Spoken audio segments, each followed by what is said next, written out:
The boardroom went silent. Alexander Whitman, CEO of Whitman Industries, clutched his chest as his breath caught mid-sentence. One moment he was presenting quarterly figures to Seattle's most powerful executives.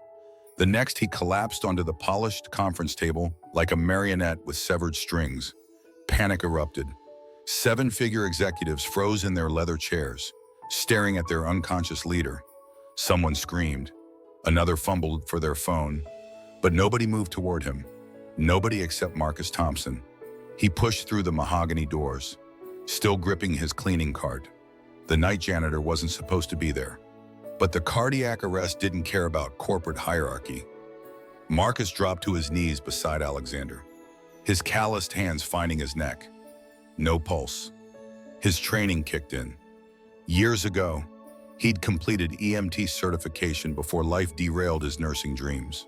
Now, in the sterile temple of capitalism, those skills meant everything. Marcus tilted Alexander's head back, pinched his nose, and breathed life into his lungs. The executives recoiled in horror. CFO David Sterling yanked at Marcus's shoulder, his voice dripping with disgust. "Get your filthy hands off him." A security guard swung his baton across Marcus's back. Pain shot through his spine, but he didn't stop. 30 chest compressions, 2 rescue breaths. Count again. The room exploded with shouts of disgust and accusations. But Marcus heard only Alexander's fading heartbeat beneath his palms. "He's assaulting him!" Someone shrieked. "Get him away!" Another blow landed on his shoulder. Marcus gritted his teeth and continued. Compression 28, 29, 30. He leaned down for another breath when Alexander's chest suddenly jerked. He coughed violently, gasping for air like someone drowning in reverse. The paramedics burst through the doors as Alexander's eyes fluttered open. He was breathing. He was alive. Marcus collapsed against the wall, his back screaming with pain, his hands trembling from exhaustion. But he was breathing. David Sterling stepped forward, his face twisted with revulsion. "Security will escort you out. Don't come back." As Marcus gathered his cart with shaking hands, he caught Alexander's confused gaze for just one moment. Alexander's eyes were the deepest green Marcus had ever seen. Confused, but somehow grateful. There was something else there, too. Something that made Marcus's heart skip despite the pain radiating through his spine. He didn't know that the security footage would be leaked by morning. He didn't know that his heroism would be twisted into assault. He didn't know that those green eyes would haunt his dreams. All he knew was that he'd saved someone's life. And somehow, that made him the villain. If you want to discover how one moment of courage can change 2 lives forever, subscribe to Heart Stories. Because sometimes love begins in the space between heartbeats. Marcus woke up to his phone buzzing like an angry wasp. Notifications flooded his screen faster than he could read them. His heart sank as he opened the first video. The security footage was grainy, black and white, but clear enough to destroy him. Some twisted editor had cut out the context, showing only Marcus leaning over Alexander's fun-conscious body. The caption read, "Janitor assaults unconscious male CEO." His hands shook as he scrolled through the comments. Predator, sicko, should be in jail. Emma, his 8-year-old daughter, tugged at his sleeve from the kitchen doorway. "Daddy, why is your picture on TV?" The morning news was playing on Mrs. Rodriguez's television next door, loud enough to hear through the thin walls of their Capitol Hill apartment. Marcus quickly turned off his phone, forcing a smile for Emma. "Just grown-up stuff, sweetheart. Let's get you ready for school." But when he arrived at Whitman Industries that evening for his night shift, security blocked his path. The guard wouldn't even look at him. "You're not on the list anymore." "There's been a mistake," Marcus said, his voice hoarse with disbelief. "I work here, 3rd floor, custodial." "Not anymore, you don't." Meanwhile, across the city in a glass penthouse overlooking Elliott Bay, Alexander Whitman couldn't stop thinking about gentle hands and whispered prayers. The doctors said memory loss was normal after oxygen deprivation, but something felt wrong, like a symphony missing its crucial movement. Alexander had built Whitman Industries from nothing. learning to read people's lies as fluently as financial reports.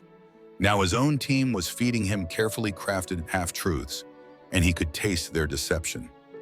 "Who performed CPR's bomb?" he asked David Sterling during this morning briefing. David's jaw tightened almost imperceptibly. "The paramedics handled everything. Alexander, you shouldn't worry about details." "I'm not worried. I'm curious there was someone else there, someone who stayed when everyone else froze." The situation was handled internally. HR took appropriate measures. That night, while Marcus sat on his narrow bed staring at his termination letter, Alexander accessed the security footage himself. His executive password opened files that should have been archived, deleted, forgotten. What he saw shattered everything he thought he knew about that night. A man in a gray uniform who moved with purpose and training, who absorbed blow after blow rather than abandon a stranger, who breathed life back into Alexander's lungs while executives recoiled in disgust. Alexander paused the footage and studied the man's face. Mid-30s, gentle eyes, the kind of determined compassion that couldn't be faked. This was his guardian angel, and according to his personnel files, his name was Marcus Thompson. Terminated the next morning for inappropriate conduct, Alexander's assistant, Fiona's research painted a devastating picture. Marcus Thompson, 32 years old, single father raising an adopted daughter named Emma. Former nursing student who dropped out when his partner died in a car accident, leaving him with crushing debt and a child to raise alone. The medical examiner's report made Alexander's blood run cold. His cardiac arrest had lasted nearly 6 minutes. Without immediate intervention, he would have died. Marcus Thompson had saved his life while his own executives watched from their leather chairs, and Alexander had let them destroy him for it. But as Alexander dug deeper, he discovered something that made his stomach turn. David Sterling hadn't just fired Marcus. He'd orchestrated a character assassination campaign, leaking edited footage to cover his own embezzlement of company funds. The address in Marcus's file led to a rundown apartment building in Capitol Hill. Alexander had never driven himself to that neighborhood, but tonight felt like a night for breaking rules. What he found broke his heart completely. Alexander stood outside the weathered apartment building, his tailored suit completely out of place among the chipped paint and broken streetlights. Mrs. Rodriguez answered his knock with suspicious eyes that widened when she recognized him from the news. "You're him," she whispered. "The man Marcus saved." "Where is he?" Alexander asked, his voice raw with urgency. Mrs. Rodriguez led him upstairs to a door that stood slightly ajar. Inside, Alexander found Marcus collapsed on a mattress, burning with fever, while 8-year-old Emma tried to feed him soup with hands too small for such responsibility. "Daddy won't wake up properly," Emma said, looking up at the stranger with eyes that held too much worry for someone so young. "He stopped eating when the mean people said bad things about him." Alexander knelt beside Marcus's unconscious form, his heart clenching at the sight of this broken hero. The man who'd saved his life was dying from despair and malnutrition. "Call an ambulance here," Alexander commanded, pulling out his phone. "Now," and the private room at Seattle Presbyterian Hospital became a sanctuary where truth finally had space to breathe. Alexander had moved Marcus there under his own name, ensuring the best care money could buy.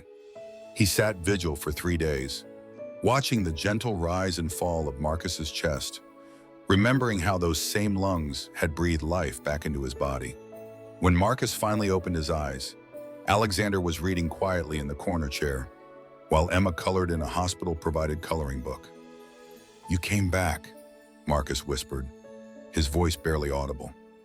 "I never left," Alexander replied, moving closer to the bed. "You saved my life, Marcus. I'm not going anywhere until I make this right." Over the following days, as Marcus recovered his strength, Alexander demolished David Sterling's empire of lies. The edited security footage was traced back to Sterling's personal laptop. His embezzlement scheme unraveled under forensic accounting. His termination was swift and brutal, followed by criminal charges. But what surprised Alexander was how natural it felt to care for Marcus, bringing him books, talking to Emma about her drawings, sitting in comfortable silence or as Marcus slept. Something was growing between them, something that went beyond gratitude and justice. "Why are you doing this?" Marcus asked one evening as they watched the sunset paint Elliott Bay in shades of gold. Alexander was quiet for a long moment. "Because 12 years ago, I was afraid to come out to my family. I lost someone I loved because I chose my reputation over truth. I've regretted that cowardice every day since." Marcus studied Alexander's profile, seeing vulnerability beneath the polished exterior. What was his name? James. He was an artist. Brilliant, kind, patient with my fears until he couldn't be anymore. Alexander's voice caught.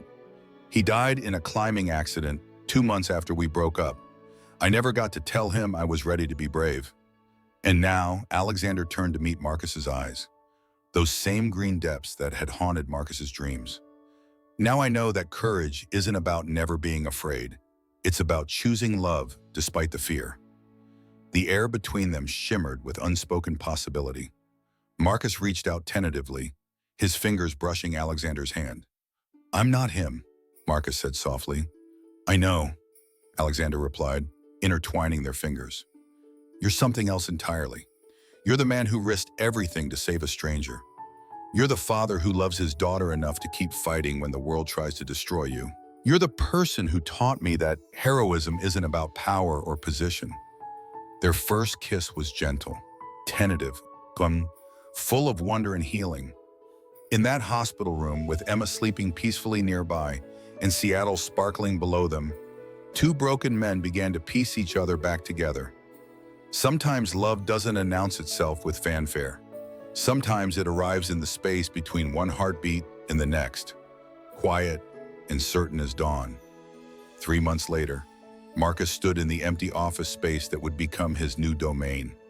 Director of Employee Wellness and Diversity, Alexander had explained, though the title felt surreal on Marcus's tongue. Emma raced through the empty rooms, her laughter echoing off bare walls as she declared which corner would be perfect for reading time. Alexander watched them both with an expression Marcus was learning to recognize. Soft wonder mixed with deep contentment. "Are you sure about this?" Marcus asked, gesturing at the space that would become his office. "Promoting your boyfriend might raise some eyebrows." Alexander smiled, moving closer until they were almost touching. "First, you earned this position through your ideas, not our relationship. Second, I've spent too many years caring about other people's eyebrows." The media had already picked up their story. CEO falls for hero who saved his life. The headlines screamed. Some outlets celebrated the romance. Others questioned the power dynamics. But Alexander had learned something important. You couldn't build a life based on other people's approval. Marcus's employee wellness program became a national model within 6 months. His lived experience with workplace discrimination, combined with Alexander's resources, created something revolutionary. Mental health support, anti-bias training, protection protocols for vulnerable workers, all implemented with the precision of someone who understood exactly how systems failed people. But their most important work happened away from cameras and press releases. Alexander bought a house in Belltown with a view of the Sound and enough space for Emma to have her own room with built-in bookshelves. He learned to braid her hair and help with math homework while Marcus cooked dinner. Their evenings filled with the ordinary magic of chosen family. "Tell me about before," Alexander said one night as they lay in bed, Marcus's head on his chest. "Before the cardiac arrest, before everything changed." Marcus was quiet for a moment, his fingers tracing patterns on Alexander's skin. Before was surviving, working 3 jobs to keep Emma fed and housed, falling asleep on bus rides between shifts, loving her so much it hurt, knowing I couldn't give her everything she deserved. And then now feels like the first time I can actually breathe. Alexander pressed a kiss to Marcus's forehead. "I need to tell you something. That night in the boardroom, even through the oxygen deprivation, I heard your voice. You kept saying, 'Stay with me, don't give up.' You called me back from wherever I was going." Marcus lifted his head to look at Alexander. I was terrified. I've never been so scared in my life. Not of the executives or the guards, but of losing you before I even knew you. You couldn't have known you'd fall in love with me. Couldn't I? Marcus smiled, the expression transforming his whole face. Maybe that's what love is. Recognition before understanding. The soul calling to something it recognizes as home. Their second year together brought challenges neither had anticipated. Alexander's parents, old Seattle money who'd barely tolerated his sexuality when it was theoretical, struggled with the reality of Marcus in their lives. Emma had nightmares about losing another father figure. The stress of building their life in the public eye took its toll, but they learned something important about love. It wasn't just the rescue or the grand gesture.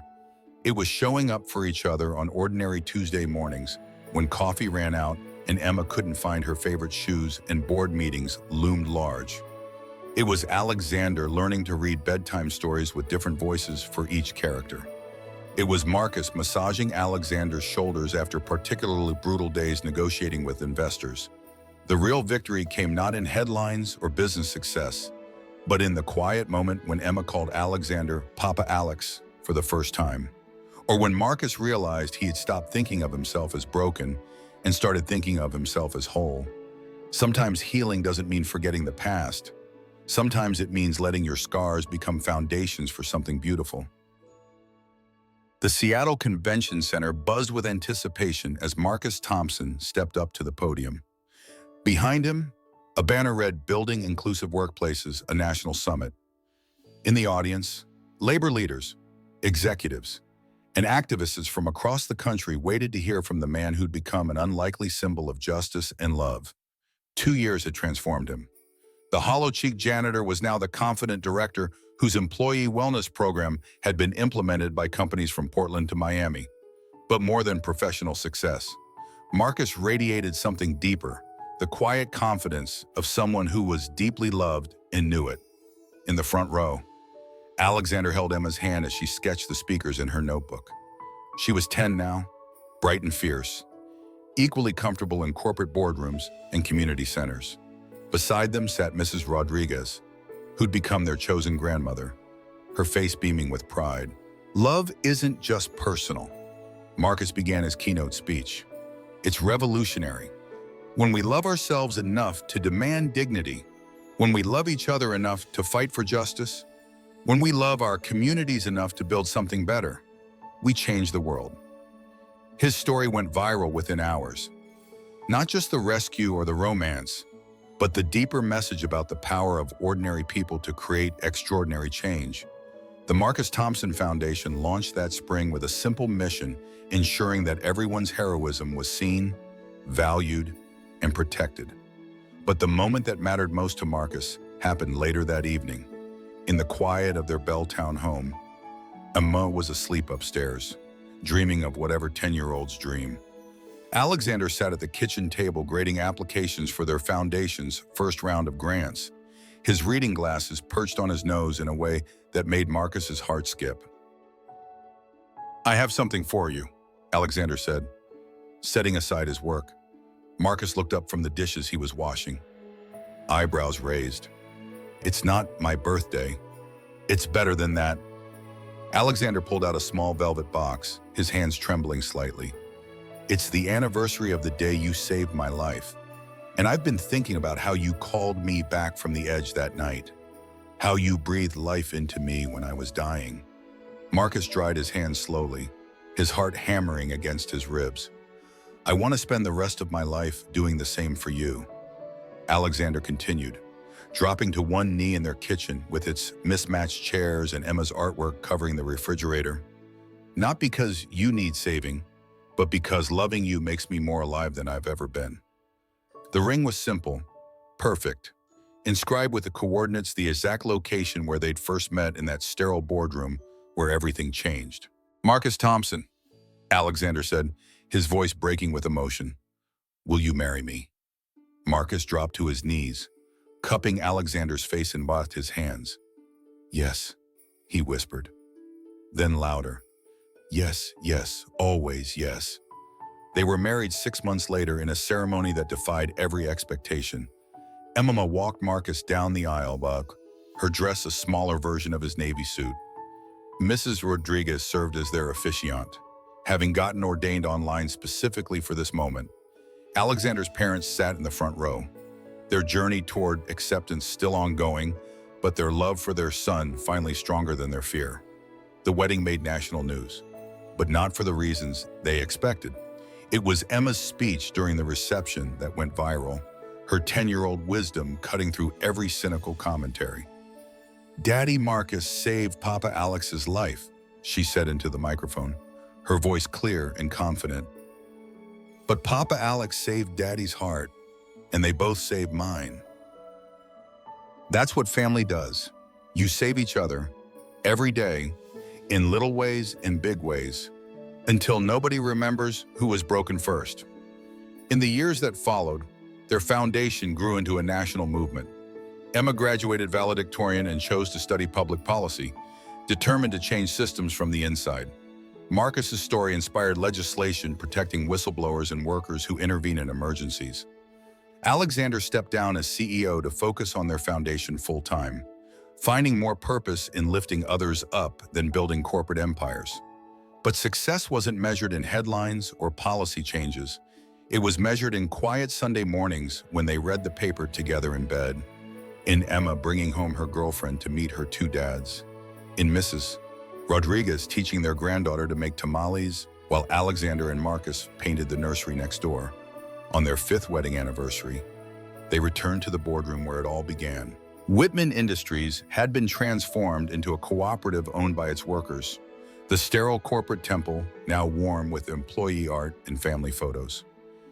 "Do you ever wonder what would have happened if you hadn't been there that night?" Alexander asked, standing in the exact spot where he'd collapsed. Marcus smiled, pulling his husband in close. "I was always going to be there. Some things are just meant to be. Even the pain, even the lies and the loss. Especially those," Marcus said softly, "because that's what taught us the difference between surviving and living, between existing and loving, between saving someone's life and saving their soul." They kissed in that boardroom where their story began, and somewhere in Seattle, someone else was learning that heroes don't always wear capes. Sometimes they wear janitor uniforms. Sometimes they wear wedding rings. Sometimes they simply show up and refuse to let go, breathing life into the spaces where love was supposed to be impossible. Sometimes the greatest love stories begin with the end of everything you thought you knew about yourself. Sometimes rescue comes in both directions. And sometimes, if you're very lucky, the person whose life you save turns out to be the person who makes your life worth living. Have you ever discovered that the moment you thought was your ending was actually your beginning? Put your story in the comments below. Someone needs to know that love finds a way. And if Marcus and Alexander's journey reminds you that every heartbeat is a chance to choose love over fear, subscribe to Heart Stories, where every rescue is mutual and every ending is a doorway to something beautiful.